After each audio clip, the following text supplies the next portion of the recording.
Hello and welcome to this podcast. My name's Richard Adams, a digital person, been around for a few years doing this sort of thing. Talking to Hazel Grian, a noted storyteller, but who works with very unusual contemporary media. We did a version of this chat about a week before recording, and there is a very condensed text version of the interview sitting on the Create Hub site. So that's create-hub.com.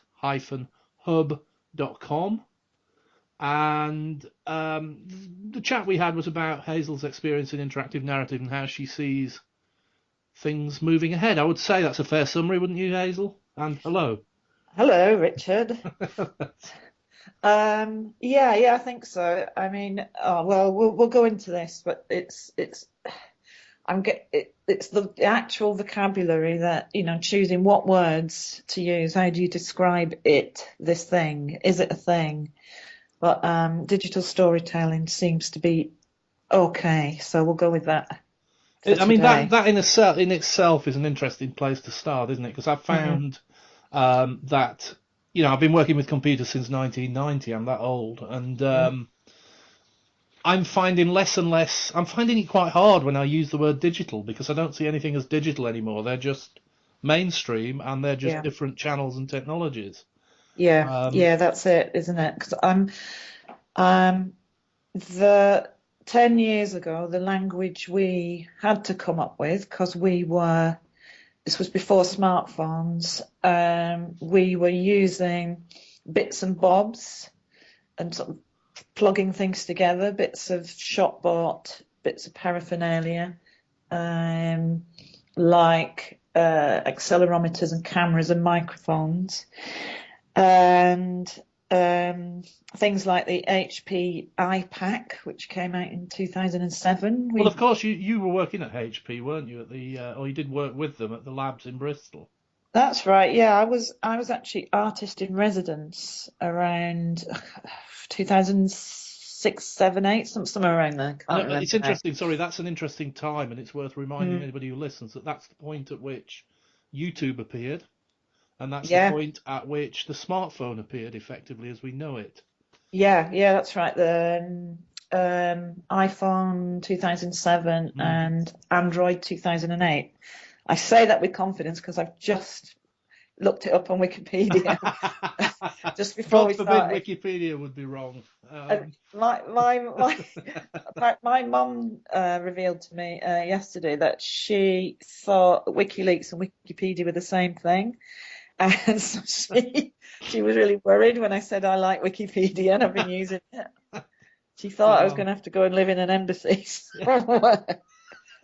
Well, that's a story in itself, isn't it? I know, but we, I sound like that. We sound like that to my students at the university. Anyway, so yeah, 2007, 2008.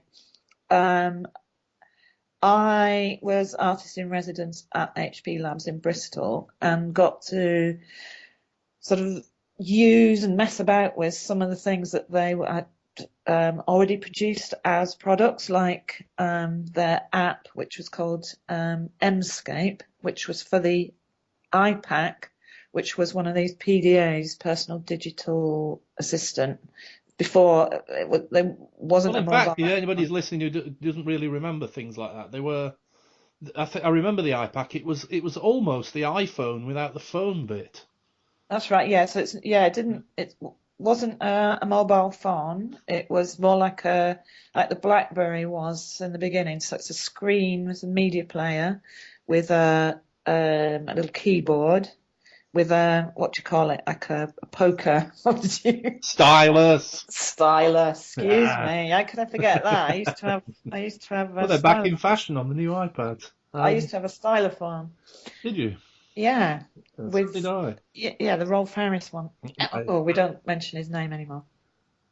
Anyway, so yeah, they were like that. It was before uh, people would have those separately to their mobile But I phones think back that's then. the crucial thing is that did give people an element of mobile pocket computing, didn't it? Yeah. I mean, I wasn't aware of them. I didn't.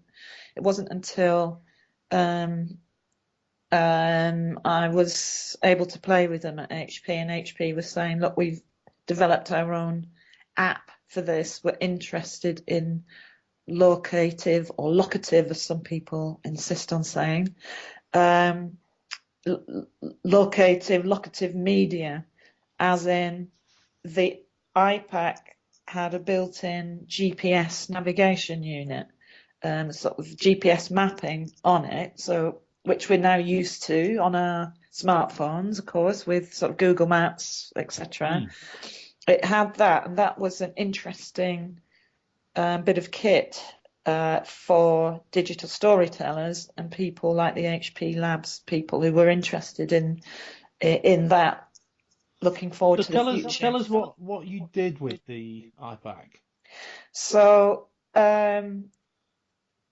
with the HP Labs Emscape app, what you were able to do was that app gave you an interface where you could assign zones on the map, which you could drop media into. That's video or audio, and when you holding the device stepped into that zone, the GPS told the device to release that media. So it really meant you were triggering media into your headphones depending on where you stood outside and anywhere in the world, which meant then that the street, anywhere outside became a sort of canvas for storytelling, as in what you could deliver to people in their headphones. So it could be attached to a particular place in which you were standing next to, say a church or some other landmark. You might want to send people on a little trail, so they step into the zone near the church, and then they'd start to hear a voice recorded telling them something, and then they'd go on to the next and the next. So it was kind of non-linear storytelling to an extent, in that people could wander around a certain area, or you could find some other way of getting them to do it in a certain order. So, as I recall, I think years ago you were a film director. You made short films. You went into theatre and radio. Had you done any interactive storytelling up to this point? Till that point, no. Other than, and this is where I'm sort of keen to sort of bring this up in these conversations. Other than, I was a street theatre performer for many years, for about 12 years on and off, with a theatre company called the Natural Theatre Company, who are based in Bath. And that meant interacting with the public when they weren't expecting it, in public places or at festivals or in private events. So you're appearing in front of them as a character, as a group of characters, as a scenario, when they're least expecting it. And the key thing for us as natural theatre was not to piss people off. Yeah. Because we've all sat outside a cafe, maybe on holiday, and up comes a comedy waiter or something, a clown. There's quite a lot of comedy waiters in traditional restaurants. Right, yeah. That Boom, boom. Yeah, that's fine. But when someone is clowning it up and toddling towards you, it's the last thing you want. Yeah. It's for them to be bothering you. So it absolutely weren't about that. So it's not about annoying people. It was about having extremely high quality, detailed costume and makeup, and to pass through a space to amuse and delight and interest the public, and only interact with them when invited. And those rules are what I've kept throughout all my creations of interactiveness, albeit most of them through a digital means, either on the internet as characters writing either, emails or comments with the audience as a character, or by directing actors in video, because you're appearing in people's lives in their everyday spaces, whether it's on their computers when they're doing their other types of business, or on their phones when they're out and about. So this is one of the big, I think, philosophical questions about where interactive or future media entertainment. I mean, I've been working. I've been working in sort of theatre on the digital side for over, for sort of 15, 16 months. One of the things I've been very struck by is the change in traditional theatre from proscenium arch stuff to, in the round or thrust stages where the story and the activities occurring in front of you and as part of the audience. Because in a way, I suppose, traditional theatres and storytelling media did have this sort of screen dynamic where everything was inside this sort of flat rectangle. Well, that's relatively modern. The proscenium is relatively modern, isn't it? I don't know enough theatre history to know when that actually came in, but the idea that you would be a good little audience and make no noise except when you laughed or applauded in the right places, but you'd sit there and watch this screen, as you say, the proscenium arch, that's relatively modern. Previous to that, this whole kind of class structure about how you would behave at the theatre wasn't such a big deal. It was more like what we recognise as the pantomime now, which more like in a pub, if you're seeing a show in a pub and people are talking and having drinks, or yeah, there's that. But again, that's about what is the contract between the performer and the audience. You don't want them doing that if it's supposed to be agreed that everyone stays quiet. It's about the right context, but theatre has certainly there's not been that fourth wall in theatre for that long, and even in the sort of 20th century, Brecht, the Brechtian style was about blurring those boundaries again. So go back to this the alternate reality game. I think the ARG at HP. That was very much. It sounds like very much a continuation of your street theatre work, but with an intermediating technology. Whereas the next thing I think you sort of jumped to was a YouTube drama, Cape Modern, which wasn't in people's spaces, physical spaces, I suppose. It was occasionally. It was, in fact. So, I mean, just to go back a little bit to the alternate reality games, because from my HP residence, what came out of that were two major ARGs. And the first one was called Meigeist, Meigeist.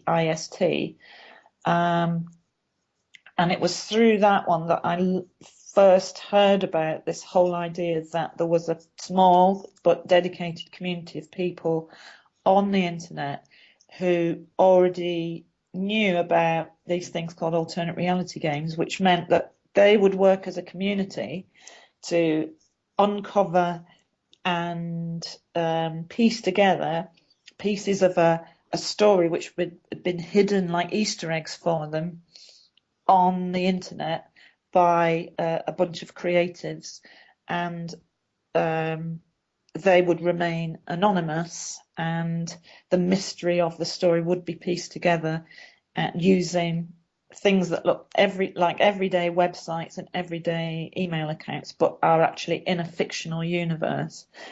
That's when I first learnt about that, when I was looking for a way of reaching an audience.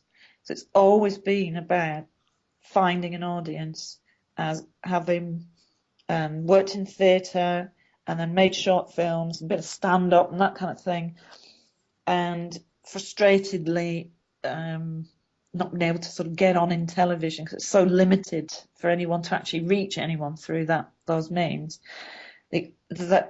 Finding people and communicating with them immediately through Web 2.0 and the immediate communications available through the internet.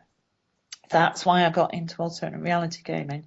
And that first one, My Geist, and the second one, which was called The Sky Remains, both part funded by HP, they were mammoth projects, which I equate with making a TV drama, you know, with a tiny, tiny budget. I mean, they certainly have that complexity in the way they play out, but do they have or did they have the technical complexity, for instance, that a TV drama would have, rather than just the intellectual and narrative complexity? Depends what you mean by technical. Well, I mean, you know when you make a TV series, and you know, we've both worked in TV. I've never worked in TV. Have you not? Oh, I thought Never. you have. Oh, Never. well, That's what I mean. I've never worked in TV. Well, there's always a big team of people, like film and theatre. You know, there's always a significant number of people. There's a significant amount of technicalities that you have to deal with, such as lighting, camera, sound, all of that sort of stuff. Sure. That, you know, is a massive overhead.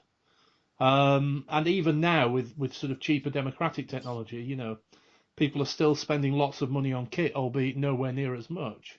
No, we didn't. Yeah, obviously we didn't do any of that. We were making up as we went along. When I say we, there were two of us. Right. I mean, John was a boy genius, young. He had graduated, John Williams. He knew how to code the fuck out of any problem. He did all the kind of technical coding and designing, the digital designing, and I guess I was the director, producer, writer, and he had lots of creative ideas as well. So we were a two-person team. Okay. And it was on the back of that, of each doing about 10 different jobs ourselves. Me using my credit card, me raising funding as we were actually developing the thing. And then we ran it for 8 weeks. So it was an 8-week, but every day. Wow. Oh, not 24/7, because we did get some sleep. But so it was like a live show that wasn't just on like 1 hour per week. It was on 8 hours a day for 8 months. And the way that we knew the audience were there was mainly through following them on forums that are run by the Alternate Reality Gaming Network, because there were other various mysterious projects like this on the go at the same time. So we would then log into the forums anonymously and watch them solving the problems as a community. And that's the difference too. So the audience we called players, and they would be working together. I've always thought that would be, in television terms, that would be, you'd watch that in itself. You know, that's like a spectator sport in itself, watching people solving the problems. So those were the kinds of things that we were doing. And I used some of my actor mates from the Natural Theatre Company because I knew they could improvise, because not all actors can improvise, I now realise. So I used them to play characters within My Geist, and then transferred some of those characters into The Sky Remains to make it the same universe as well. So the fans, the players, got to know and love them through this kind of intimate email exchanges, which I was writing actually, and also through their video blogging and stuff like that. So you get to know characters that way. What were the biggest sort of problems you hit in doing this? Apart from money, money's always a problem, but yeah. Biggest problems were really trying to help the audience, the players, navigate them from one clue to the next, trying to make sure that they got the right amount of challenge that they wanted, matched with the right amount of satisfaction. So it's getting the timing right because of the liveness of it and the ease with which we found we could make new clues and new little breadcrumbs, as it were. We were watching on the fly, and if they were struggling with a particular digital puzzle that would give them a cryptic clue, or they were going down a sort of bit of a dead end, moving on to the next chapter of the story, we had to come up with ways of helping them along with that. So I would say that was the biggest problem, was actually one of the most creative parts of it too, the most enjoyable parts of it. So I think with My Guys, there really wasn't that any problems other than those. Okay. With The Sky Remains, we tried to do something differently, and we hit problems with that because there were probably just too many barriers. It was such a large scale thing. What we tried to do was to use a whole other community of people who were using GPS technology and try and fuse them together with the alternate reality gamers. And that didn't quite work. I'll just explain that. So The Sky Remains was it was partly a research project for HP Labs. They wanted to see how people would be engaging with alternate reality games now that HP knew about them through what we had done. What John and I wanted to do was to try and create a bigger audience by fusing two different communities together. So geocaching, have you heard about geocaching? I have, but Yeah. if you want to explain it, you'll feel free. Yeah, so it's really kind of sort of keen ramblers and walkers who have GPS location devices with them to help them navigate their way around, wildernesses and moors and all that kind of thing. Over the past few years, some of those people have developed a nice little thing where you could hide a box in a hedge or in an old stone wall or whatever, and geotag it onto the geocacher's community map, so that you'd see a flag in the map online and you'd know that there was a box there. So as you were going out on that particular ramble, you could use your locator to find that box, open it, and there'd be an actual little notepad in there and pencil, so you could write a note or take a photo or something. And it was just something that had occurred to people quite naturally, and I thought that was a really lovely experiential thing. It's this lovely mixture of real world just activities and nice things that people are doing, being enabled by technology. So we're not stuck in front of a computer screen. This is my big thing, is to get us away from that. So we thought, that's an ideal way of giving people clues to a story or chapters to a story, and it's almost traditional in that you would uncover some, hidden letters or photographs. It's classic sort of adventure novel stuff, isn't it? It is, and it's also adding a layer of interest, other than the walking itself for people. So, it's taking part in a story that's embedded in what they do and in their landscape. Yeah. So the sort of key thing there is, and I still don't think I mean, with all our smartphones and everything, we haven't cracked this yet. This is still not a thing which people are accepting in a mainstream way, which is engaging with fictional story while they're doing something else. I've seen problem. That's the main problem. Yeah, I've seen people engage with factual stories. So, living yeah. in and around London, you see walking tours. yeah, yeah. We'll do that. All of that. We'll do that. Yeah. Um, but even like a sort of Jack the Ripper tour or something like that, you're kind of you're not doing something else while you're doing it. You know, you're walking along, but you've deliberately gone on that. And even if somebody dressed as a Victorian gentleman or something appears, you know, that's not, people will go along with that. But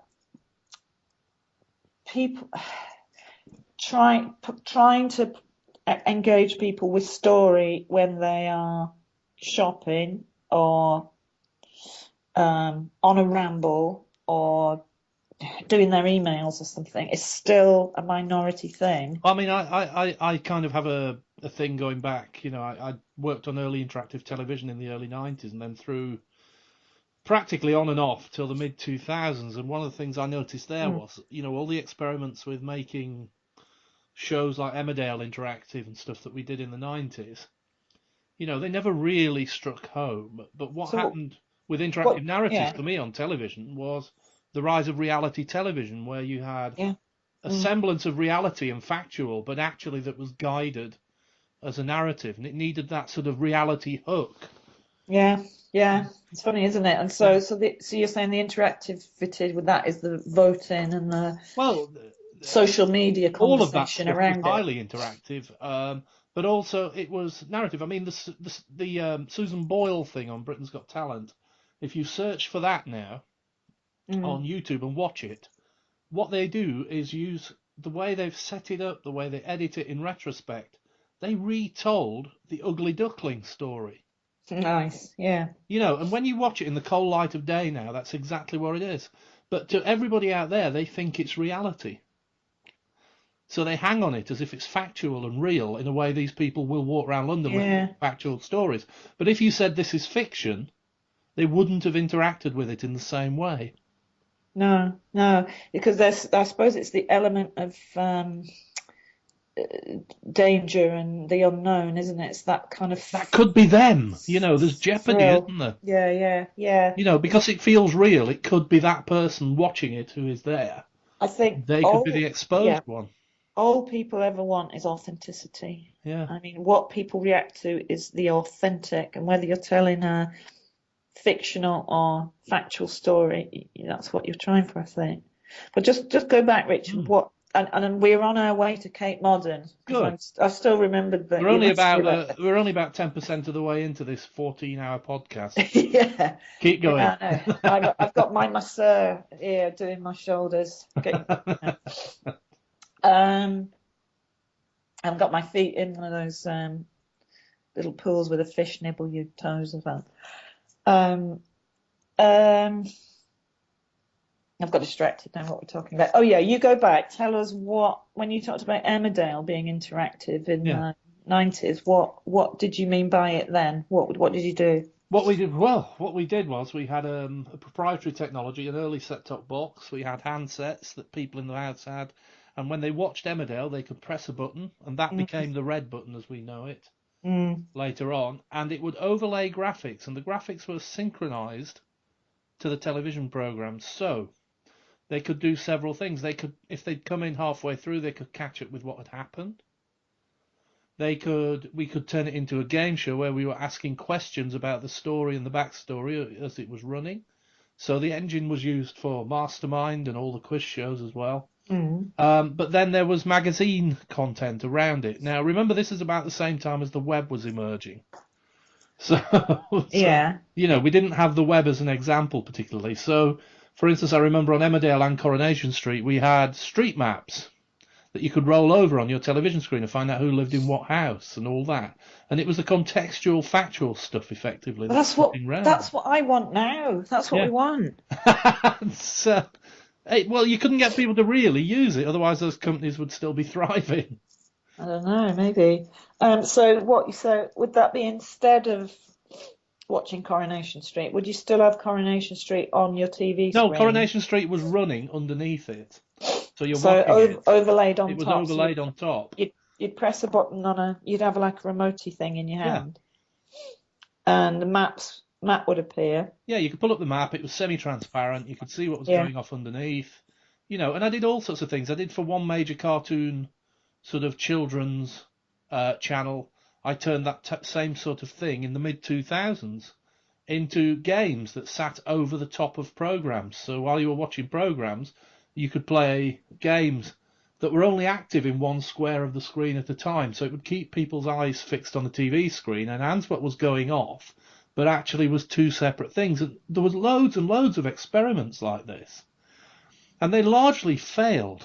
I mean, there's none of that technology still around, because what happened is the smartphone came out and the sort of interactivity moved over to the handset. But that doesn't mean that they would have failed had the development money not been put into them, does it? If the smartphone hadn't happened, there was a huge amount of money put into these interactive TV systems, a huge amount invested. The ones that you worked on. Yeah, because we were doing things like early interactive Channel 4 racing. We were putting overlays on racing, so you could place bets through it and you could pull up odds. So it was like super teletext, that I remember. So it was connected. It was connected via a very slow modem, so you could update things quickly. So, and then where were those kind of changes registered? Do you know what I mean? So, well, you would... If you took part in a quiz, how did... Oh, the process of that, the earliest one was simply this. We had a play-out room, just like a normal TV channel. We had people operating the buttons. We had pre-recorded tapes of the programs with time codes, and we attached everything to the times on the time codes. And people had X number of seconds to answer things according to what was happening on screen. And if there was any overriding needed, the people in the booth would override it live. The signal would go out over the air. This was terrestrial television. Into the box, stop, do its work on the app that was running in the box. And then it would ping back via the modem. And that whole modem back to us and then back out would take about 30 seconds. So if somebody played Interactive Family Fortunes, when the show finished, within 30 seconds we could send them a top leaderboard and their position on the leaderboard. Okay, so and so how many people would be playing then is it just the experiment? Yeah, it was all prototype. It was launched as a service, that one in particular, but it was only in a limited area, so we only had a few thousand people playing at any one time. So, but how many people took part then? Well, like I say, a few thousand people. So we actually did run it as a service. So it was run as a service. We got, customer complaints. We got all the usual stuff services get. But did everyone take part who was invited the actual percentage of people who picked up the service and had the service actually did take part in a lot of the shows, yeah.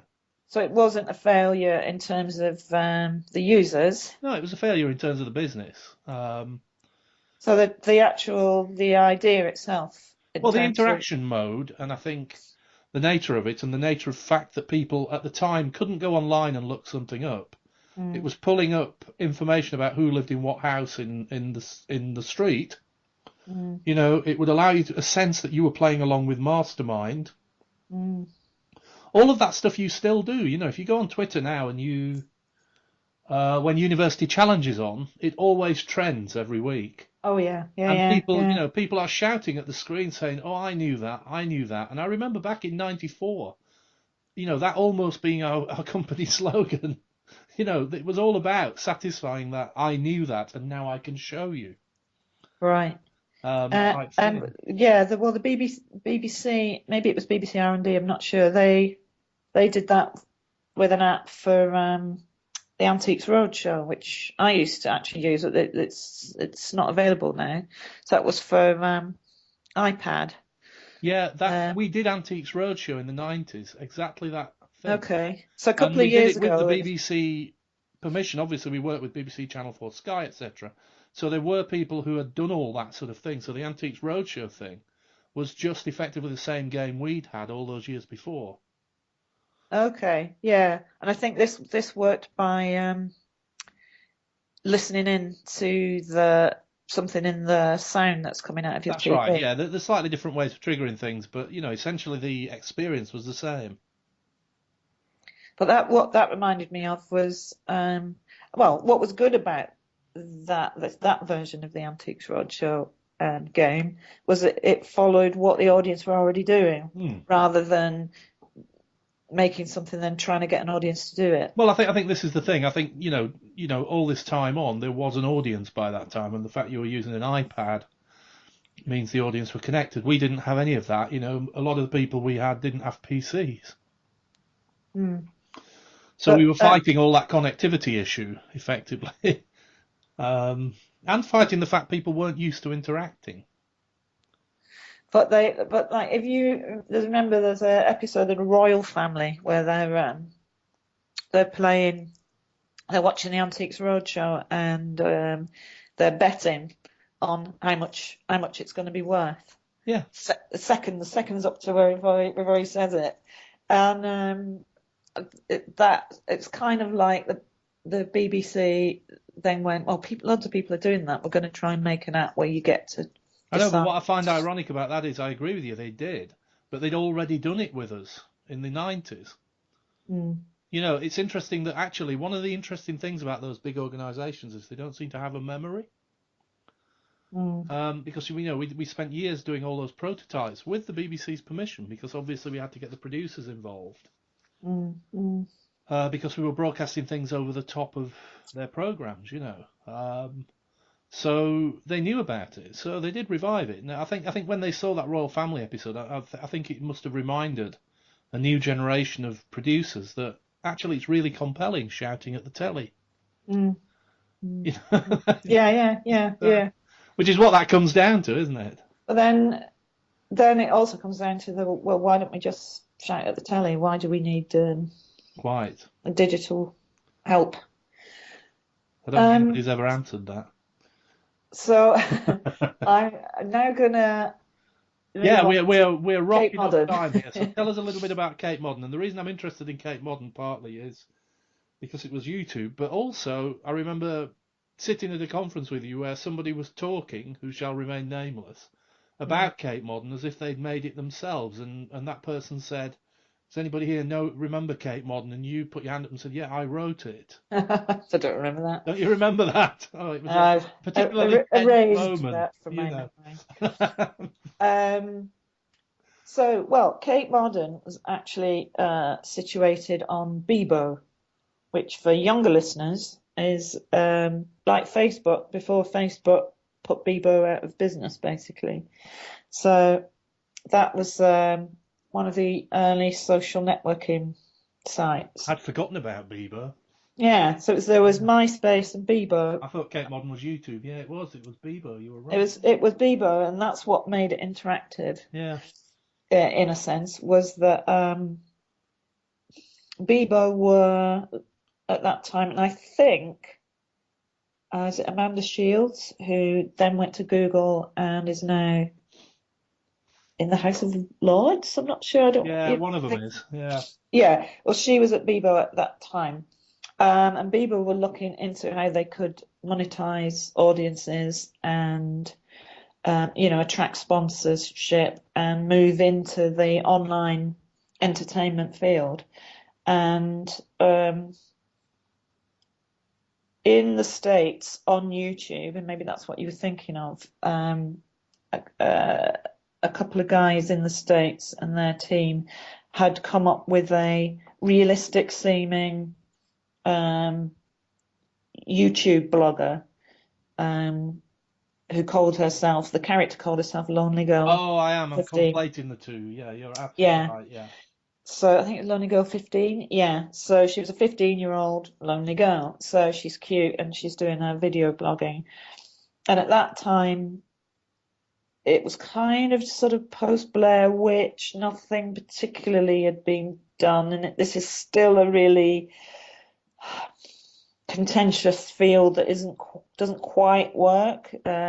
This kind of alternate reality within the reality kind of thing. So you're not really framing it properly. You're just saying this looks really real, and it's not flagged up as a fiction, a show.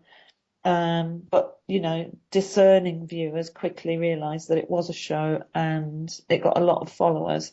So in terms of a traditional TV drama, like a kind of, I don't know, Heroes or Lost or something. It's got this kind of sci-fi cultish story of a girl being drawn into that cult and sort of mythical sort of bloodletting and those kinds of things, girls being kidnapped and all that kind of thing. Done for a very, very, very low budget. And it proved a point that lots and lots of viewers and fans could be attracted to something on YouTube that was plonked in without any marketing and no budget. So on the back of that, they got a bit of money, did a deal with Bebo, possibly the London offices, and devised a entirely new show for Bebo, which would be based around video blogging by characters, and they called it Kate Modern, which is obviously a play on Tate Modern. Now, after I made my Geist, my alternate reality game, I'd gone to LA on the back of that, meeting people who were kind of the forefathers of alternate reality games, who were 42 Entertainment at the time, Steve Peters and others. I'd met with them, and I was out there kind of, trying to drum up some kind of interest and trade and see what else I could do next, maybe raise some money. And I met another alternate reality game producer called Jan Libby. She calls herself Stories with 3 or 4 E's. There's quite a few women in this field. And I met with her in Santa Monica, and she said, the guys who made Lonely Girl 15 are starting a thing in London and they're looking for writers. And so my last day in LA, I went and met with them, and they kind of offered me the job. So back in London, I started production on that, and I became one of the kind of story creators and script writers for that, season 1 of that. What I did say to them, so they had this kind of idea that a really popular character would be a posh English girl who'd been to a public school, that would be a thing that worked. And I said, well, actually, that's not going to work.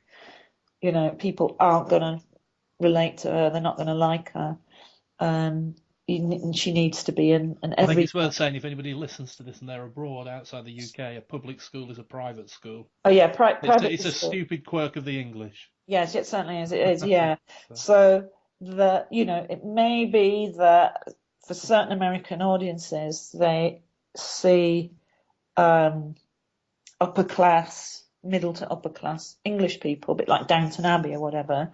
That's very popular, and that is bound to work in any circumstance. But what we know is that certainly British people won't see that favourably. They won't, unless they're a comedy character, they won't feel on a par with a kind of everyday posh girl, unless they're in another period in history altogether or something like that, But they didn't change that, and in the end, that was the problem. And they actually ended up replacing the actress, getting rid of Kate and keeping the other characters who were much more kind of your East End, much more street. Youngsters. Yeah, but again, it was a soap opera with a sci-fi undertones not undertones, in your face sci-fi hokum, which was that again in the world of Lonely Girl 15 with this kind of cult. And so how was the interactivity handled? Right, so each Bebo account page, like Facebook, has ways in which each person can have their friends and followers interact with them. So you can leave comments, so you can post your own videos, leave comments, comment back on your friends, attach little widgets and, sort of proto apps where you can, draw pictures and all that kind of thing. So we used each character in the soap had their own page, and each day a different character would post a new short video. So the content we were making was, in video terms, was a kind of very short video, but being uploaded every day. Because of my background with improvisation and writing and comedy and all of that, I developed the idea that we could use the comments as a live interaction from character with the fans. So the audience for this we called fans rather than players. So that was the interaction. So they could say, "Hey Charlie, saw your video, you better watch out for that guy," etc. And she would say, "Oh no, I'm sure he's fine. How are you?" And this kind of thing, so a really nice, personable, immediate interaction took place, and that really developed a nice relationship with the fans. And those who didn't want to particularly interact on that level could look in and watch. And then out of game, as it were, out of that fictional universe, there was a Kate Modern page on Bebo where each week all of the videos were available to be seen together, so that it wasn't too difficult for people to catch up and see it as a fiction. So that's kind of moving on from what we were doing with the alternate reality games, where we never admitted it was a fiction. Yeah. We never let you see behind the curtain. So that was the kind of interactivity. Plus, once a month there was a live event. So what I'd been doing, which I'd learned from alternate reality games and from my street theatre background, was to have actual places, actual events where the players or fans would come and take part in or witness part of the story in real life, rather than just on the computer. So we had that happen as well. And of course that was filmed, and then that was put online too. And the device that we used for the videoing was that, a bit like Cloverfield, which is that, of course, if it's meant to be video blogging, then there's no invisible camera person. The camera is always there, being held by a character. So you're always referring to the fact that the camera is being held. And that's a trope now, particularly in cinema, in horror cinema. There's always. I'd like to. It's an interesting segue, because I'd like to sort of push on a little bit, because we've got a lot to talk about. Yeah. I'll push you on just briefly, if you could talk, because you mentioned Cloverfield. I know you did work for J.J. Abrams' Star Trek movie. Segue. Yeah, no, well, I know. Just talk for a minute about the notion of work. People can search for that, and there's tons of stuff around about that online. But you worked on the Star Trek ARG for the first reboot Star Trek movie. Yes, yeah.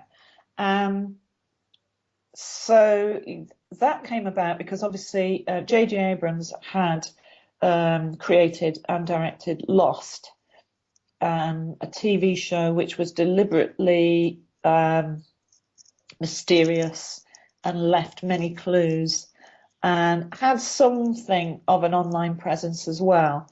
And J.J. Abrams himself was aware of the alternate reality games, some of which had been created as extra stuff for movie fans, science fiction movie fans, to do online in the first. Well, there's a whole plethora of stuff around Lost, wasn't there, from books that featured in the series to absolutely all sorts. Right, yeah. So that was one of the first really mainstream experiments with what is now defined as transmedia. Different ways in, multi-platform, as it were, different ways into a story universe that gives just, more and more pleasure and interest to fans. So J.J. Abrams was a fan of that himself, And being a fan is what has made him a success as a director with Star Trek and Star Wars. So, to cut a long story short, he wanted to have something of an alternate reality game around the launch of his first Star Trek movie. And that somehow went through the market. That often went through marketing budgets, that kind of thing. And it went through the marketing budget and came to the London offices of the distributors. It's Paramount distributors. Yeah. So they had a small bit of budget,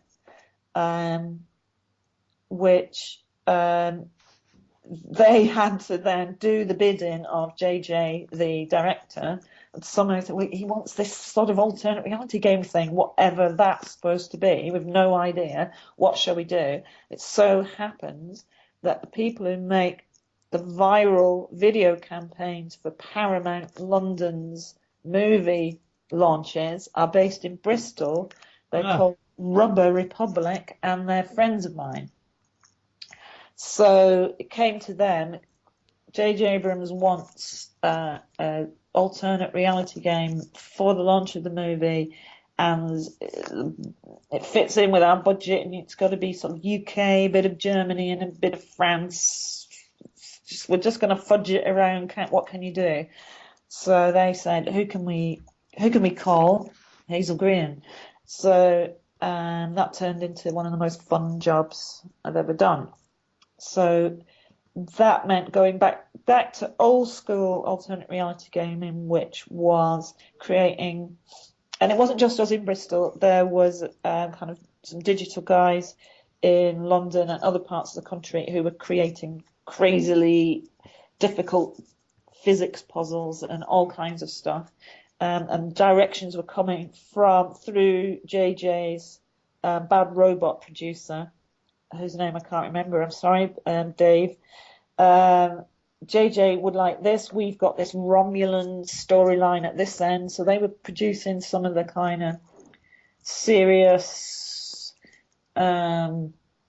side of the story to do with the Romulans crash landing on Earth and that kind of thing. So they were feeding us that, because that dovetailed into the beginning of that movie when a Romulan spaceship comes through a wormhole. I don't know if you remember. I saw the movie, yeah. That's I'm what aware happened. of it. So it was, it was kind of expanding on that part of the story. I mean, this kind of went big budget, didn't it? Because I know you got, I say big budget, I mean, obviously attached to anything that high profile is going to make it seem bigger than it, probably is. But you did have, I know, contributions, I think, from people like Leonard Nimoy and stuff in there. Well, that was J.J. Abrams pulling favours at the other end. So again, like I'd done with my first ARG, we were kind of making it up as we went along. And it ran for several weeks. So there was lots of these sort of online puzzles for them to solve. They used the Star Trek forum online. So there was a real mixture of people who had no idea what was going on. They were Star Trek fans who were just looking up about the film, and they could see all these people say, what the hell are they doing there? They seem to be trying to solve something. So they'd follow some links. So the people who were playing this game, there's usually several thousand, tens of thousands, were doing it that way. So we were following them in various forums and creating loads of content.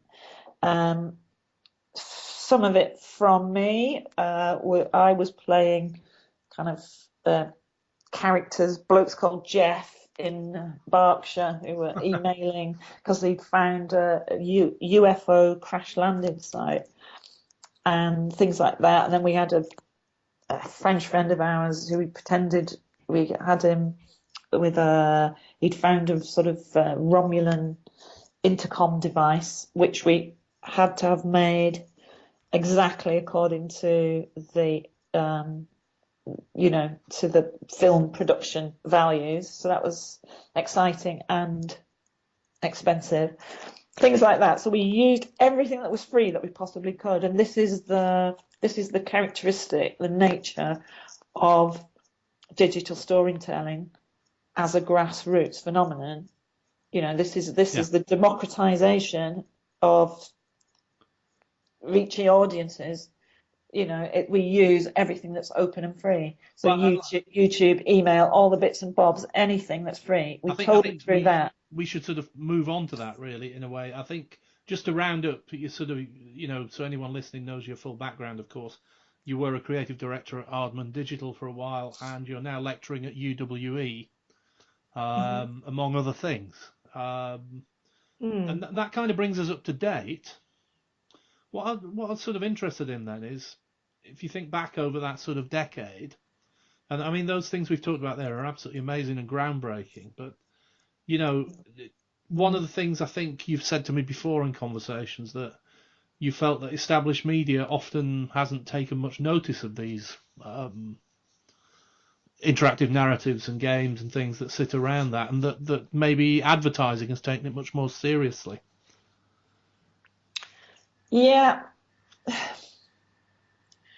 maybe somehow it has, but that's still kind of counterintuitive if I say that broadcasting didn't take it up because of the business model being like zero, and its scalability. You know, small amount of people having a really good time, and paying nothing for it is, you know, contrary to how both broadcasting and advertising has worked from its beginnings until now, when it's, you know, everything's been blown apart and they're trying to decide what to do, if that makes sense. No, I think it does. I think you know, I think the other thing, you know, around this is that, in a way, broadcast media has been struggling with this type of thing, whereas I think advertisers have had to go and find audiences.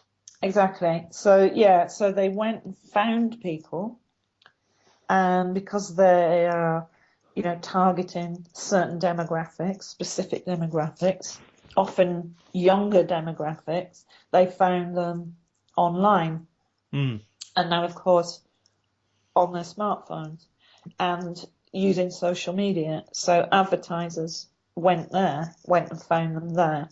It's not new in that McDonald's built children's playgrounds next to schools and Ronald McDonald was there to entice the children in to McDonald's. That's true. So it's kind of a bit like that. And so advertisers were toying with, experimenting with ways in which to engage demographics online. I mean, it's true. You know, my 8-year-old son, if you look on somewhere on my website, I've got him filmed a couple of years ago. I asked him, you know, what do you think about TV? And he said, TV sucks. And I said, why? And he said, you can't get what you want when you want it. You know, and for him as an 8-year-old, he lives online. You know. But he's just today had to ask me how to find ITV on a standard Freeview television to watch Ninja Warrior. You know, he doesn't actually know the thing about entering a number in to find a channel. Right. Which I think is to me, it's stunning. You know, it's a complete. Obviously there's iPlayer and there's 4OD and. Well, all the online catch-up services, absolutely, but there's no scheduling, and they are click on demand, and they are, you know. Yeah, and is ITV a bit more restricted? I don't know. And Netflix is producing its own stuff now. You know, it's changing in that way. There's also the rise of the YouTuber, you know, making young people making content for young people. Well, that's another part of advertising that I've recently been involved with through this kind of crazy digital experimentation community that I am involved with in Bristol, which we should talk about really, the Pervasive Media Studio, which I've been a member of since 2007, since it opened, 2008. By hanging around there, I've got to do most of the creative new technology, emerging platform experiments that I've done in those years.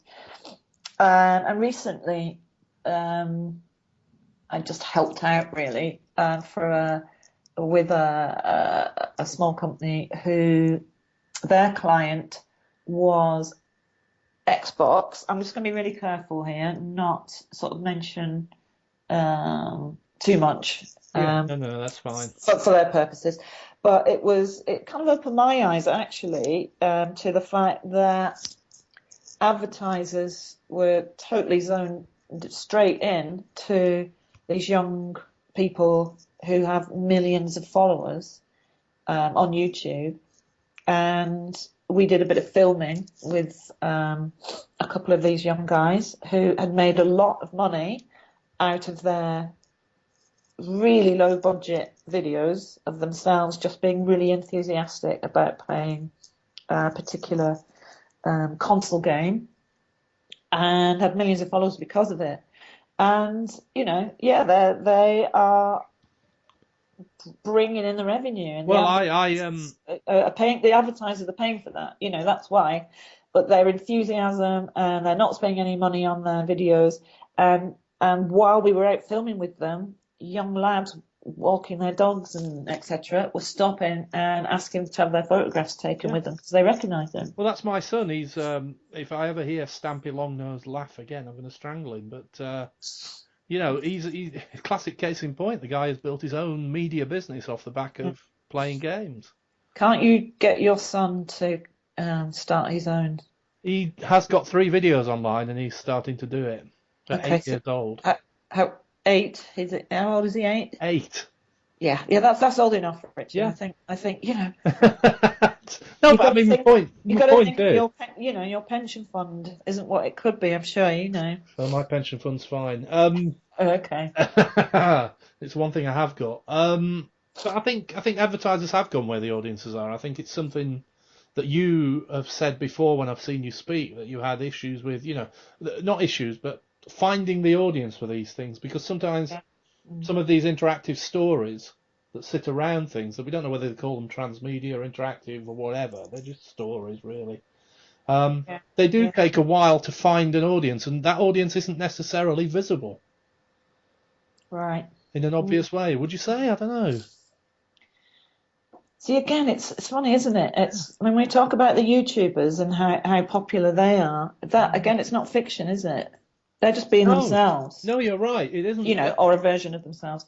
They're creating. But they do create fiction. I mean. Yeah. I'm not saying they're not. Or I'm saying it's a certain. It's not.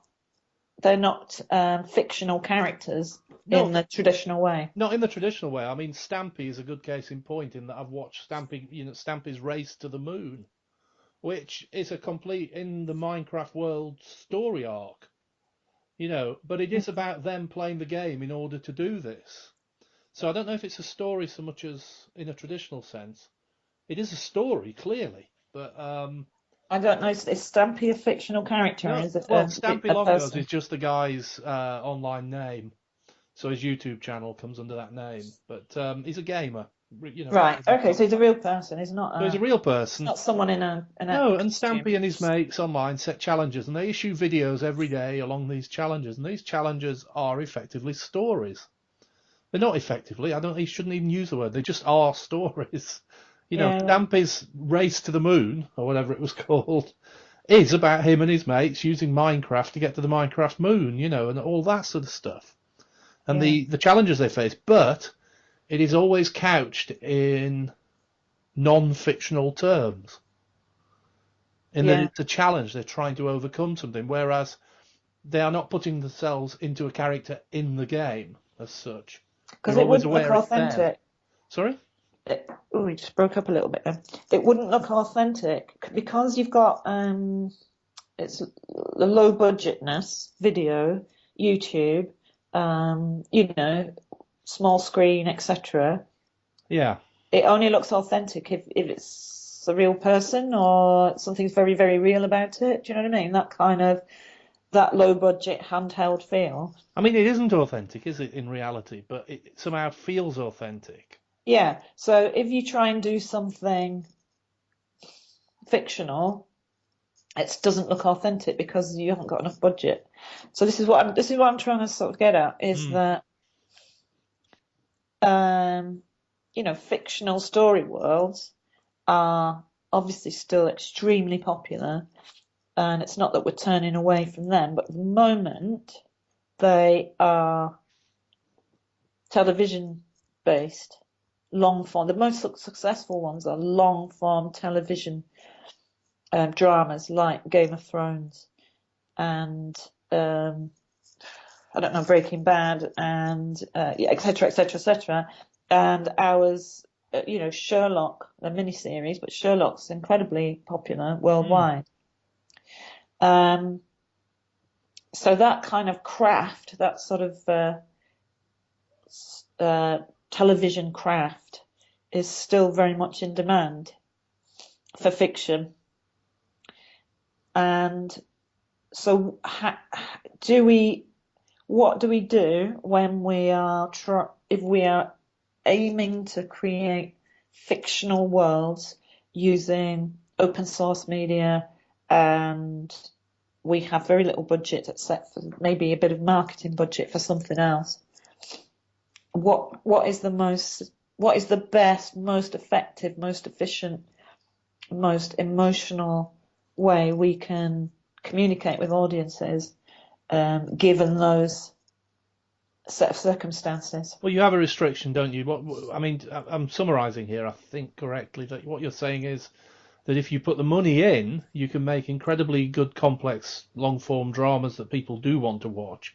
And I mean, things like Game of Thrones is an incredibly long-form drama. It's 5 series and counting or whatever. It started with novels, though. No, I get that, and literature is the start. Literature is the start for most of these successful franchises. But it is incredibly long, but it is also costly. Whereas you get to Sherlock, and Sherlock isn't quite so long in the sense of the typical British way of only producing 3 episodes, but the 3 episodes are 90 minutes, so you're getting effectively 3 feature films worth, which is a long story. And that's the best we can afford in Britain, and it's done spectacularly well. I mean, we are brilliant at costume drama as well. But then there are kids like Stampy who are on YouTube. He's got 4 million followers regularly, 4 million viewers, and he's making 20-minute videos, which are just screen grabs, which are just recording him playing games with virtually no money. And yet, I would say my son finds that a more compelling drama in some ways than some of the stuff he sees on television. Yeah. I guess it's down to individual tastes, and we're not saying that it's an either or situation. No, of course not. Nothing ever is. I mean, I've not seen Mr. Stampy, but it sounds really, really creative to me. I'm excited how creative and joyful, spreading joy. I'm trying to make new words here. His audience love him. That is fantastic. My biggest thrill is the idea of audiences really loving stuff, because audiences don't want things to fail. They don't want to be disappointed. They don't want things to be rubbish. They want to love things. They're there crossing their fingers for anyone who makes anything. And I love it when it pays off. And, it's really interesting to see what actually makes that work. And it isn't money, is it, or special effects? Well, this brings me back to something else you said, I think, to me before, that you felt that, in a way, the attempts at making interactive narratives, transmedia narratives, whatever you want to call them, ARGs, 10 years ago were more complex, but yet in recent years you think storytellers have made their ideas more simple for lots of reasons, and in some ways they've become more real, and they've often crossed back over into the real world much more now in order to convey the story. I mean, could you expand a little bit on what sort of lies behind that? I think the words you used were striking to me, because you mentioned producing minimum viable products, and that's a project management term, in the sense that you produce the basic version of the website or whatever, you launch it and then you do the iterative improvements.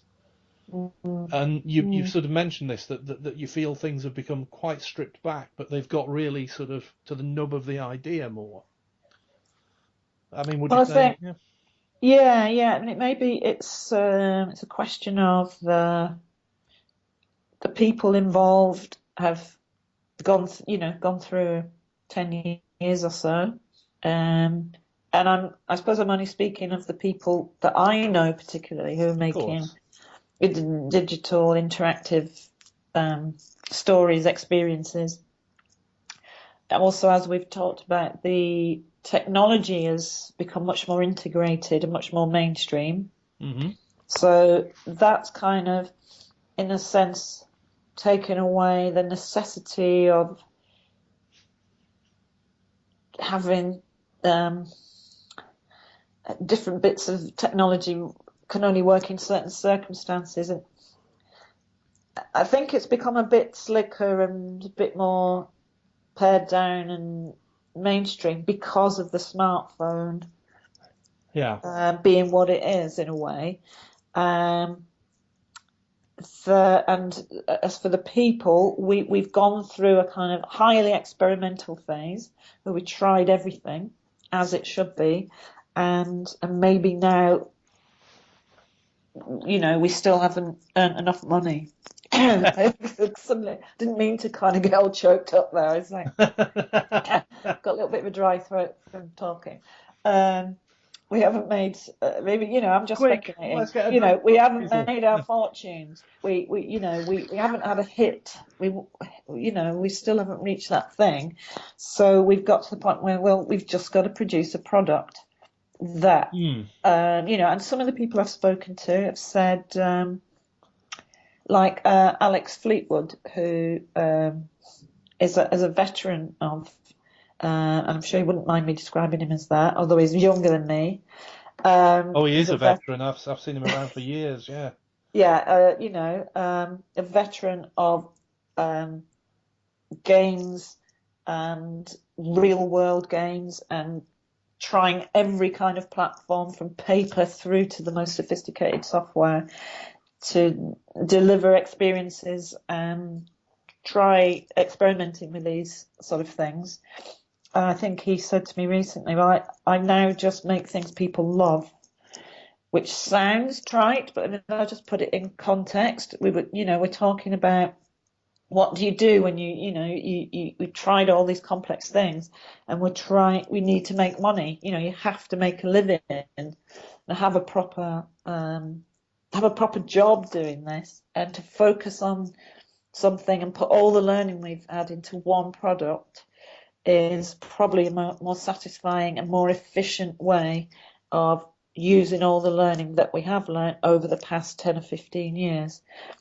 And I'm just trying to think of the game. It's an actual physical tabletop game, like a toy. He's doing Fabulous Beasts, isn't he, at the minute? Fabulous Beasts, That's yeah, the one. yeah.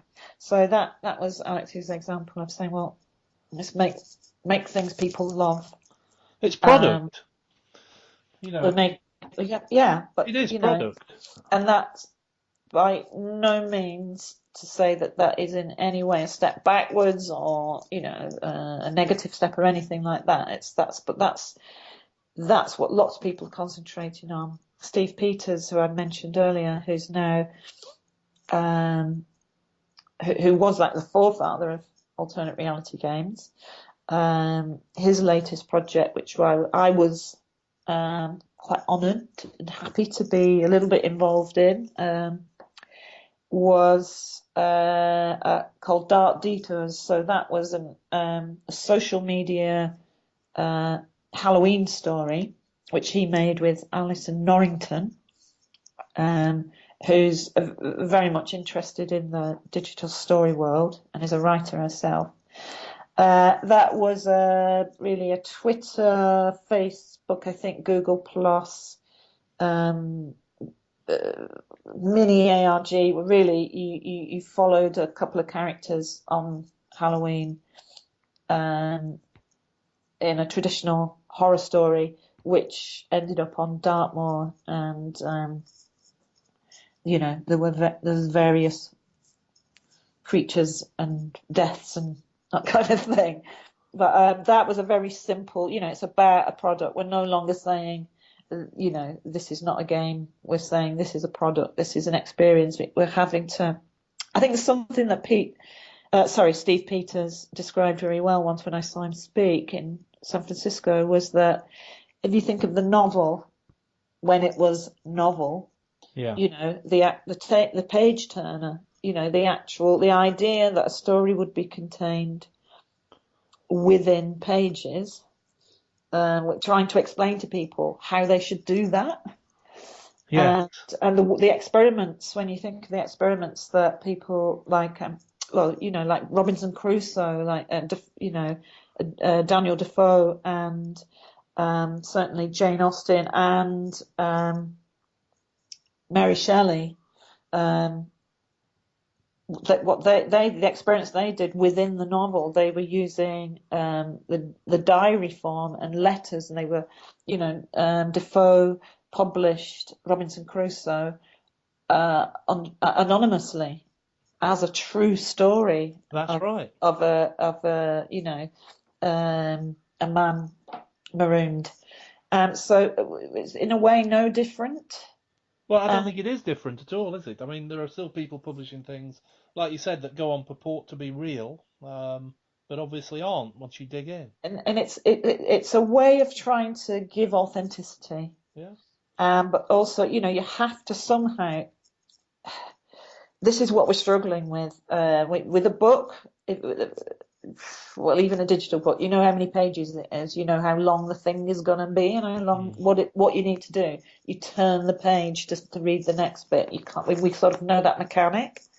A film, you kind of know it's so many minutes long, and you kind of sit there and you watch it, and you try not to shout, that kind of thing.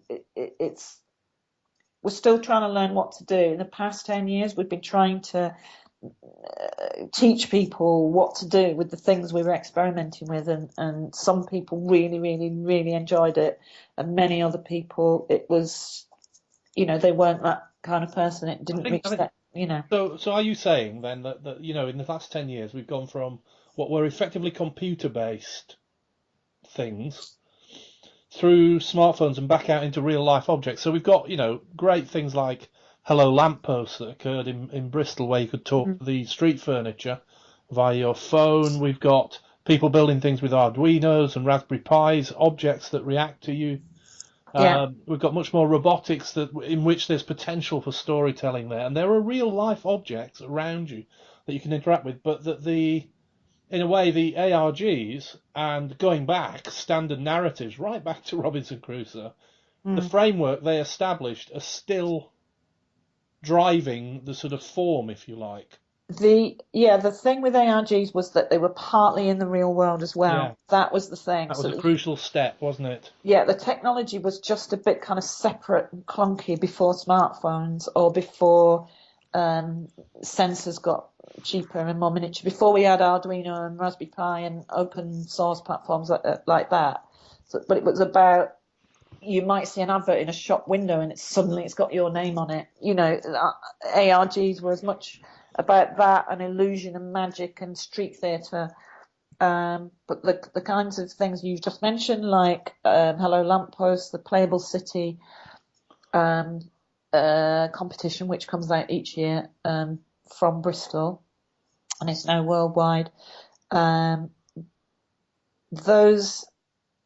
No, go on, Richard. I've lost my thread. Well, So I think what's saying? interesting for me is that, in a way, we've talked quite at length about the ARGs that you did, and some people might say, why are they talking about all that old shit?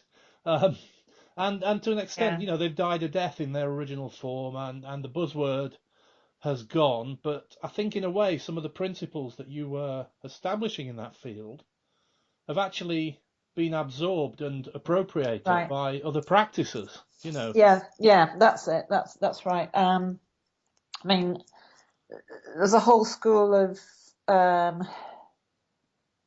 terminology which calls that transmedia now. Yeah, Now that might be another discussion for another day, Richard, because I get that. Yeah, I tend to think that is almost an anti-grassroots term, which is going to drive those things. Oh, this goes back to into that early comment, about digital. What's the point sticking the word digital in front of anything anymore? It's all digital. It's all trans. It's all interactive at some point. Yeah, there's that. You But know, if you put a hook on it like transmedia, what I'm saying is that then that's taking it away from the grassroots and the democratizing. it's making it a movement. It's making it a commercial entity. Ah, okay. It's making it an industry. Oh, And what that's the thing, the industrialization of it. Yeah, and Yeah. it leaves a lot of people behind who, who are not going to make any money out of it. Well, I think there's And partly a success I've of got a feeling gaming. it may very well be the same groups that have always been left behind. Yeah, no, sorry, I was just going to say, I think you're right, and I think, what's interesting about gaming is the use of the word games. Game is a very democratic word. Hmm. It doesn't matter what format the game is. A game is a game is a game. And I wonder Uh, if a story is a story is a story. yeah, I think, yeah, well, of course, yes, it Please is. disagree and But disabuse me, but I mean. it's a lot of it does come down to the vocabulary, the semantics, Hmm. and we just don't have the vocabulary at the moment.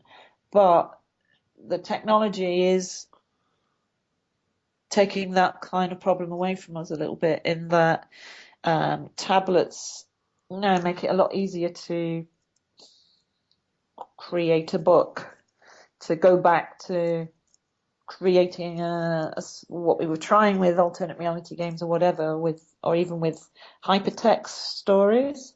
And Yeah, I that remember them well. Yeah. that brings some of my students were presenting that as a project recently, and it's for them it's kind of ancient history, and it was nice to see these things coming about. That's because of the tablet has allowed us to simplify things down to a single platform again, but it still feels like an enriching, interactive, digital experience. So maybe that's one of the reasons perhaps that we're now concentrating more on product. It's being led by the possibilities afforded by the tablet Hmm. and the smartphone.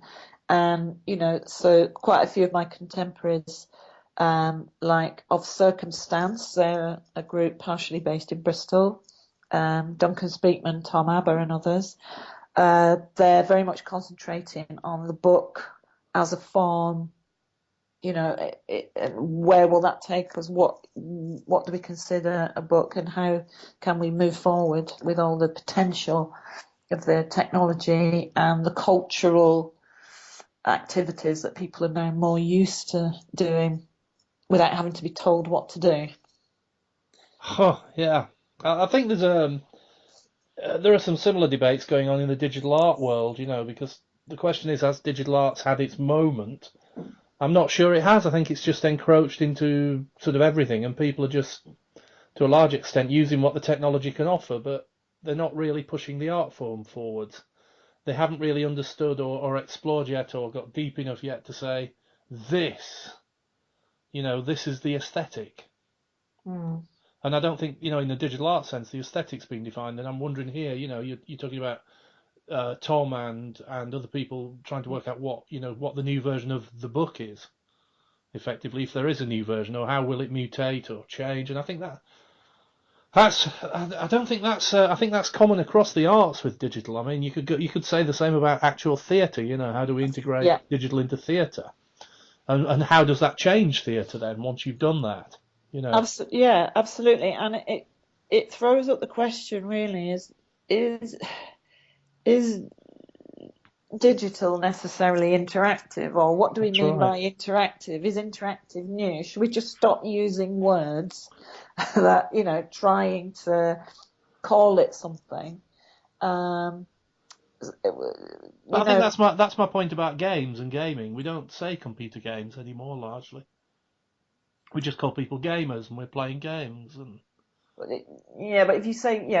if you say the word gamer, a certain picture pops into your mind, No, but and I of would course, say you would make the distinction with board games.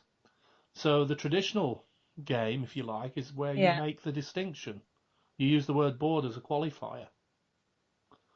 right, I don't know. I mean, I'm riffing here in the sense that that's the language thing is a hugely problematic thing. I think. yeah. I I think think. it's massive. I think it's Yeah. one of the main problems is the semantics of it.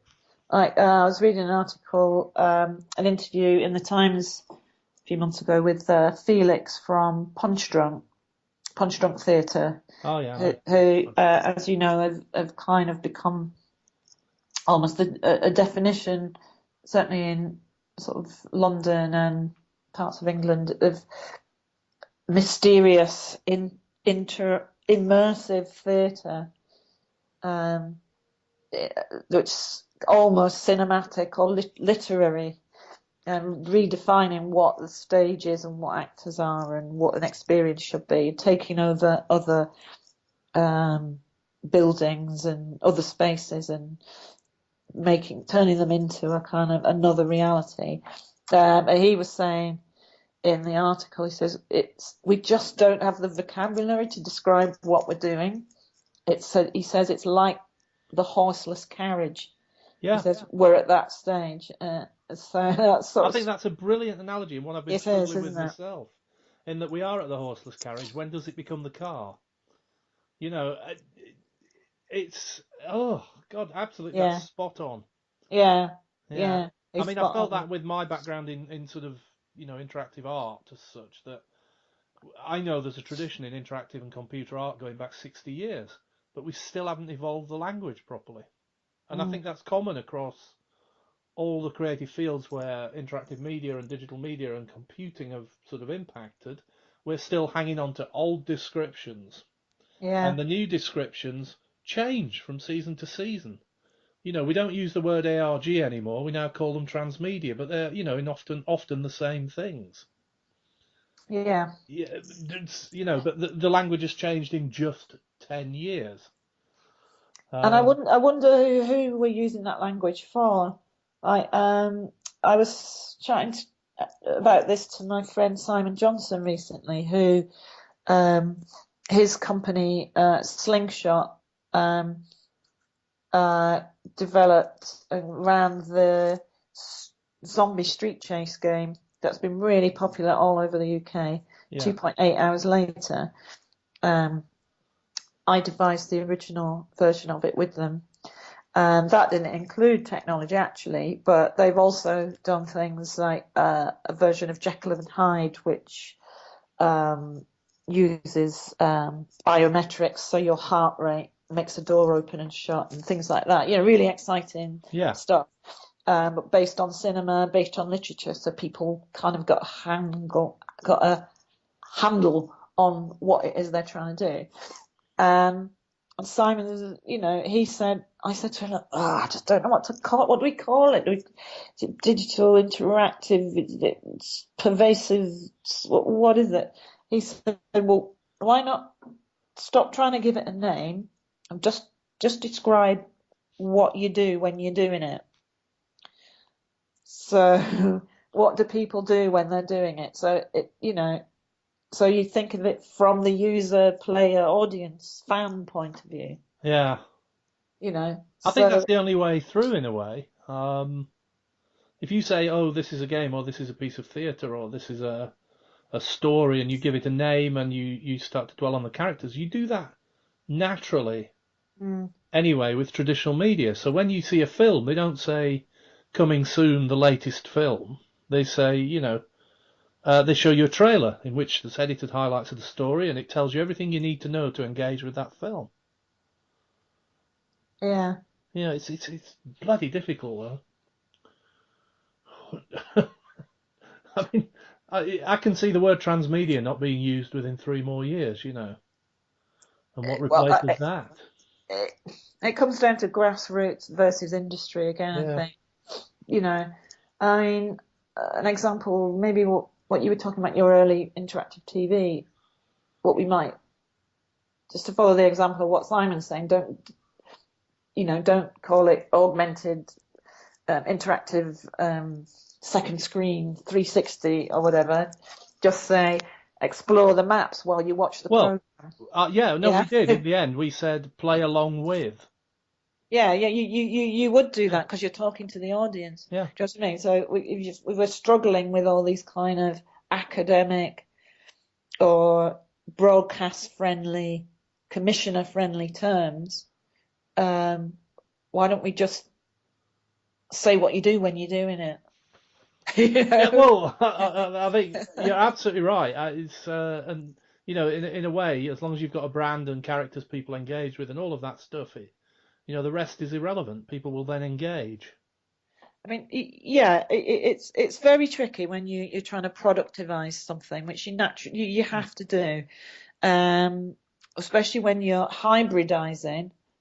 That's what this has mostly been about. This kind of wave of interactive digital storytelling has been about putting two things together. We've been experimenting, and for instance, social media drama, social media fiction or something. That's we're like shoving two things together that weren't never there before. And that's been the difficulty. I think also Twitter has been used as a crutch by many program makers, because it's an easy, ready-made platform, and it strikes me they've squeezed things in to fit Twitter, rather than thinking what's best for the program. And I think there's so much of that now where they're tracking hashtags, and it just becomes a desperate attempt. I mean, I remember a conversation with somebody at the BBC where I got the distinct impression. I was at the BBC when they launched iPlayer, and I got the distinct impression from that person, probably erroneously, but this is what came across, that they felt they'd solved all the interactive problems for TV by launching iPlayer. And actually all it was doing was, giving you a different delivery mechanism. Sure, but it is brilliant. Oh, no. It's great to be able to just log on, go online or wherever and just watch stuff. But it didn't solve interactive TV per se as a problem, as a medium at all. It was just a different way of delivering standard TV. Yeah, of course. But it's down to semantics. It's what do you mean by interactive? I mean, that's now true, you take in account of the conversation around things. Social media provides that, and I suppose now that's the other element that broadcasters have to include now, is that it's not just character, story, world, plot. I think the person who audience engagement. Well, it is, and I think a person who's done this very well, or rather a company that's done that very well, and done it in fact actually brilliantly, is the stuff around the X Factor, and the way that audience engagement from one week to the next directly affects the narrative on the following show. It's not just voting people on and off. There are different measures of things, and they've built the backstories around the characters based on reaction to them online and things like that. And I think for a while that was incredibly clever. Yeah. I think they've probably overdone it now, but and people are, it's lost its authenticity in a way now. Going back a little bit, but it was very reactive, and I noticed that as well. I thought that was very clever. So talk about modern day. Talk a little bit about modern day. So we're right up to date now. People are used to, pulling information and getting replies. You mentioned that earlier. And we've also brushed on the fact that, earlier on in this long ramble. Nearly 2 hours now. Yeah, well, we're at 1:40, so let's do another 20 minutes, I think. Otherwise, people, I think, will drop off. But there is the whole thing about the Internet of Things about to emerge, which has potential. And you mentioned earlier something about things being factual, and we've mentioned the word authentic. And I wonder what you think about all those things as the way of driving interactive narrative. Where do you think the next burst in interactive narrative will come from? Well, well, it'll never be just in one place, will it? Mm.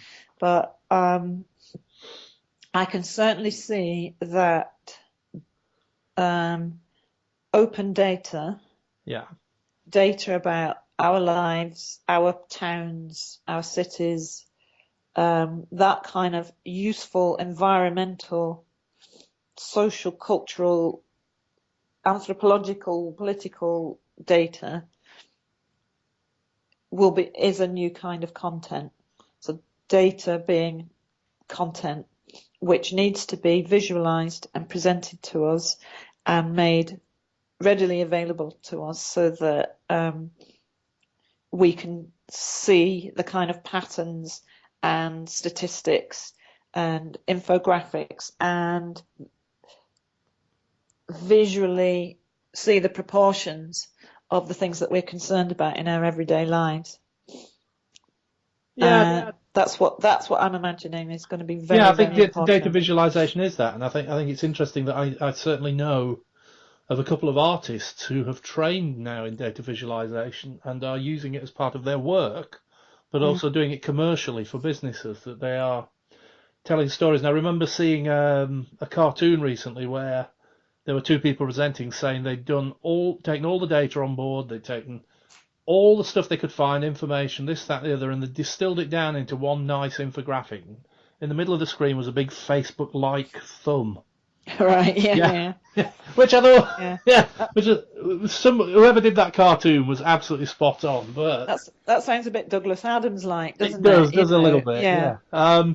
But there is something in data visualization about telling stories, and I've seen certainly artists using it. I've seen people taking the data, for instance, from flights between major cities and turning them into long video art pieces in real time. Mm. In much the same way you might go and watch a Bill Viola video triptych, which is just running for, whatever, 36 hours and then looping. These things, you're just seeing the movement of dots of data and the build-ups and the different patterns that shift and things like this. Mm. And I think data is. I mean, have you actually personally worked in data visualization or used it in any way? Yeah, I try to. I mean, I've just spent 2 years working for a charity media centre in a part of Bristol, which is one of the most deprived areas in the country. That's the Knoll West Media Centre.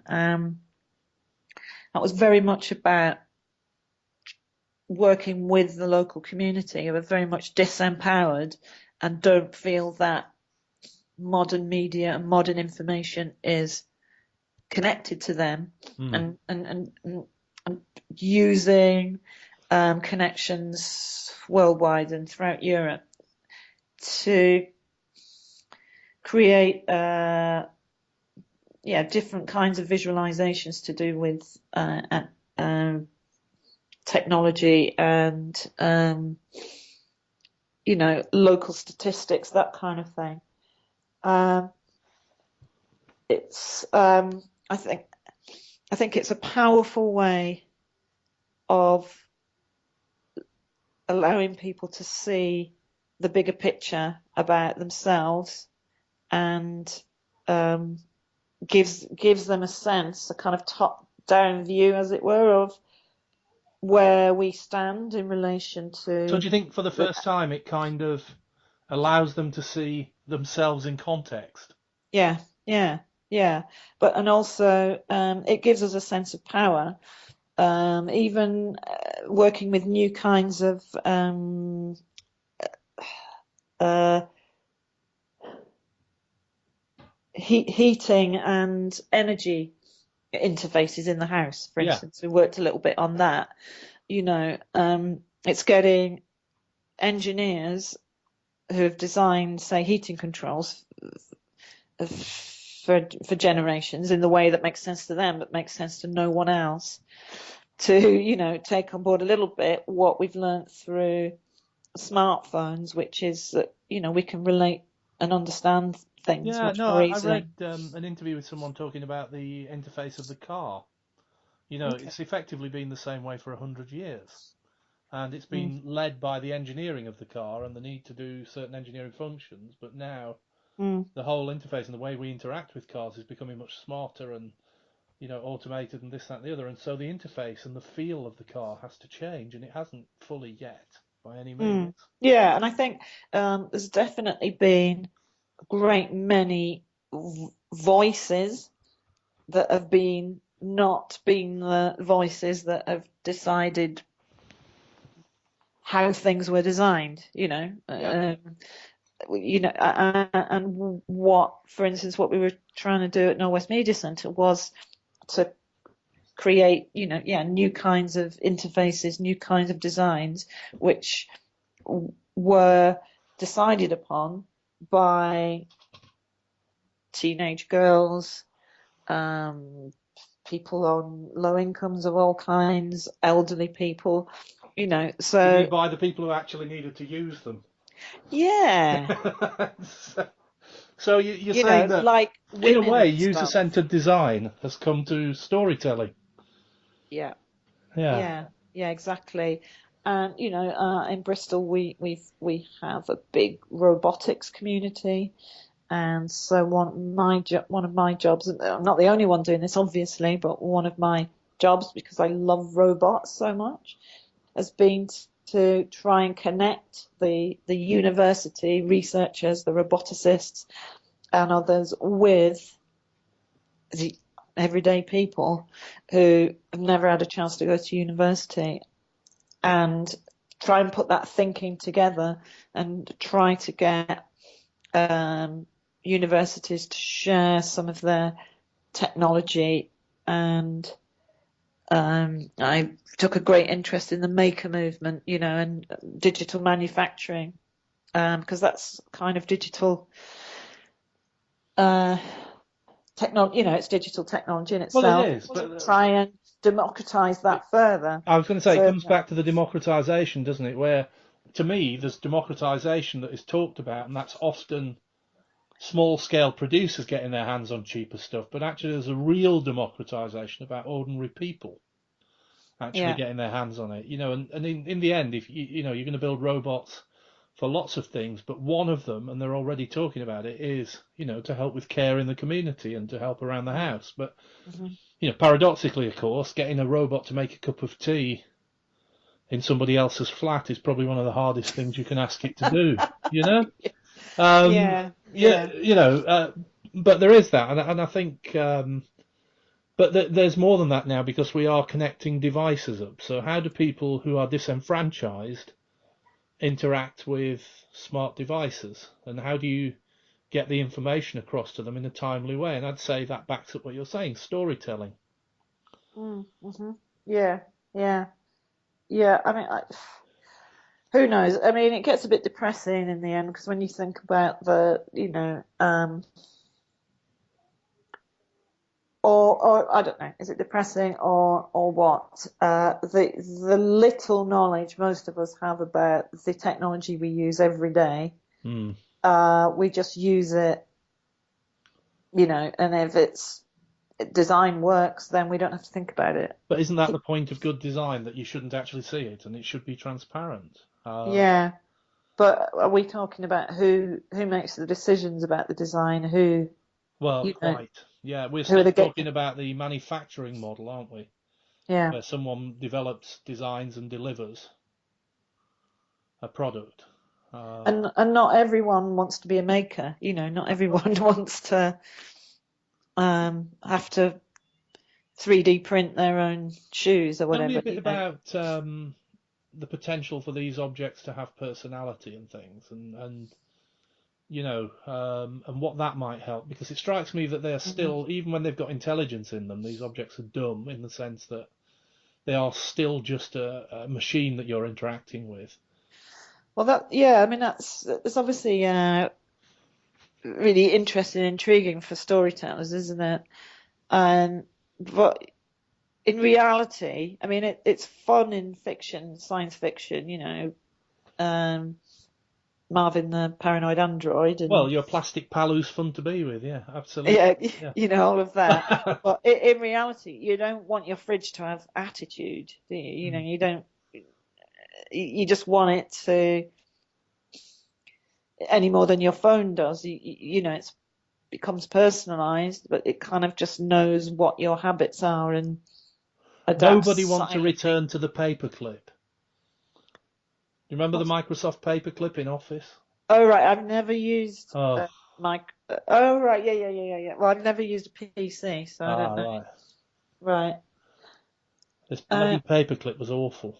I remember there was a little thing in the corner and it would stamp its feet and that sort Oh, of thing. it was a very good attempt actually, and it's got lost in the history. And this is highly relevant in that there's a lot of talk, 20 years ago about having personality in things, and this is partly why, it's nice to come back to it now that we can actually possibly really do it. But Microsoft's response to that was to put this paperclip that popped up, and it looks like you're writing a letter. Can I help you? Oh, right. Yeah. And it's no, Yeah. bugger off was the answer.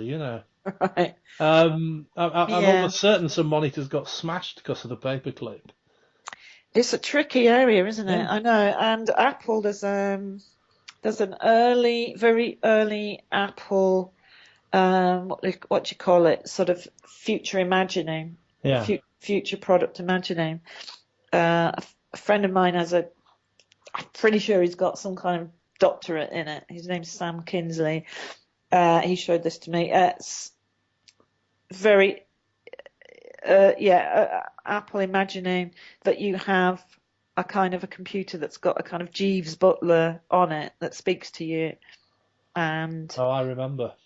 kind of does all the things that that we have with our operating systems and all the apps and stuff. It's very tricky when we start to kind of anthropomorphize, or it's very difficult for us to not put our current values onto thinking about the future. Well, I think there's a big argument about that, isn't there, with things like Facebook, where they seem to censor breastfeeding photographs. Oh, yeah. Which is a very oddly puritanical thing, but when you bear in mind that most of Middle America is quite puritanical. Yes. Yeah, exactly. It's reflecting American society, but on a worldwide scale, and that's a very odd thing these days. But also Siri. I don't know if you've used Siri on your iPhone, but I've tried. Siri, when it works for me, oddly has personality in it. If you ask it to do things, it gets shirty with you if you ask it too many times. Well, that's in the writing, you see, because I've worked on AI writing for chatbots and things like that. Okay.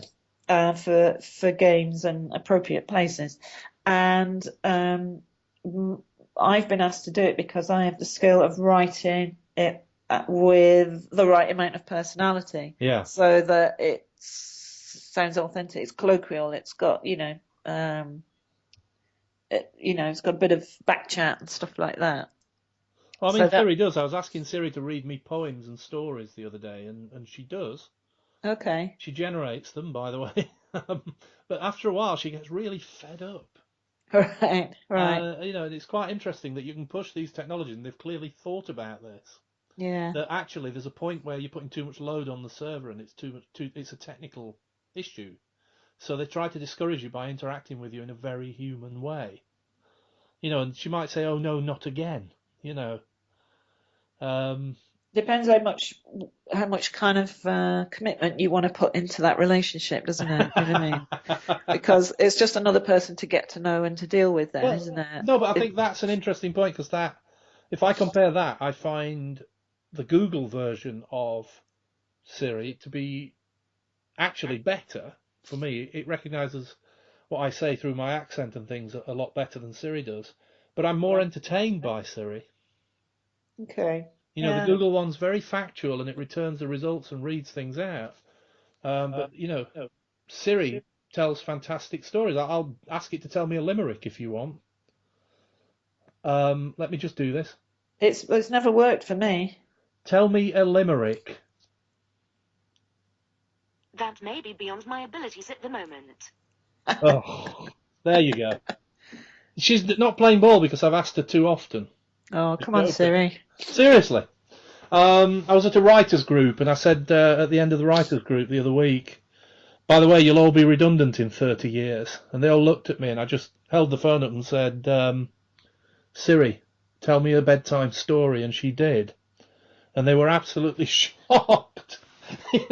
That's, But I mean, it is interesting that they put personality and humanity into those things, and Yeah, it's got. Let me say. Excuse me, I'm yawning now. that's all right. Well, we're going to have to wrap up soon anyway. Yeah, it's well, perhaps a suitable place to kind of end is that it has to be appropriate, it has to be relevant, and it has to be in the right time at the right place.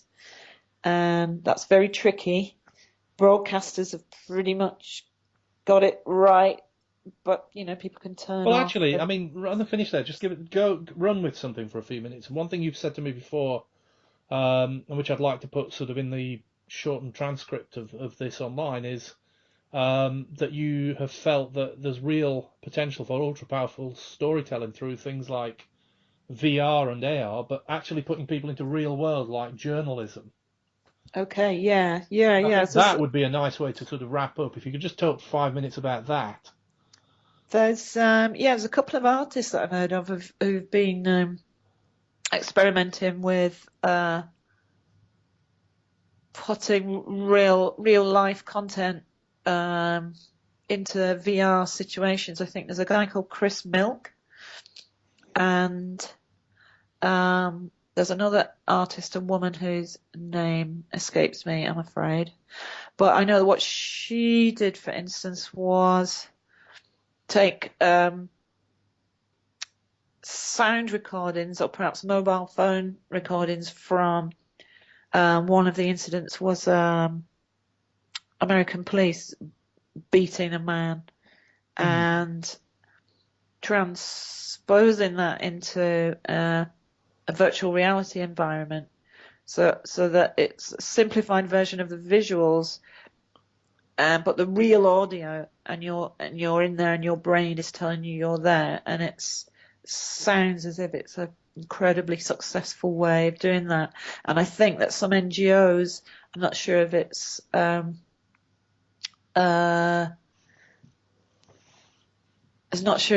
Amnesty International or not, but that are sending envoys into virtual reality, or at least some kind of dignitaries from different countries into virtual reality situations, in order for them to get some understanding of what it's like in certain war zones or in refugee camps. I was talking earlier today with someone about Catherine Bigelow, the filmmaker, who was formerly a member of Art Language when she trained as an artist, and the fact that The Hurt Locker, the film she won the Oscars for, there was bits of it that felt like you were there, and this is something filmmakers can be very good at.